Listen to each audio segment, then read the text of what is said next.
Unilever is one of the world's leading consumer goods brand companies.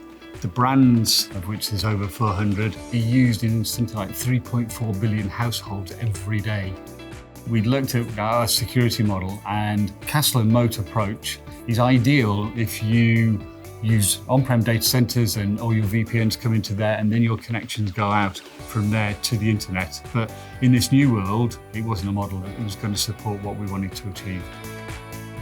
We put a strategy together around Zero Trust. We initially started off with ZIA, and then we brought in ZPA. One of the great things we realized that we could do with ZPA was build in more control. We could move to something that we called just enough access. 11 weeks later, we deployed ZPA across the whole of our IT estate, replacing the VPN technology. We've taken out all of our MPLS and replacing it with our internet connections. We've now got around about 1,500 plus applications that have just enough access applied to them. The next thing that we started to look at was, how do we measure digital experience? Are we actually impacting user experience or not? So we then talked to you about using ZDX, which we now use.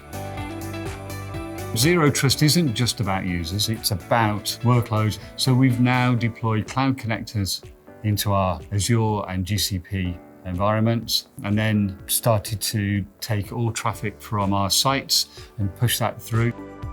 We're picking up IoT traffic, OT traffic, unmanaged devices, and making sure that they adhere to our Zero Trust principles. That breadth of technology is allowing us to do so much. Over the past 8 weeks, we've averaged something like 220 terabytes of data that we send to Zscaler.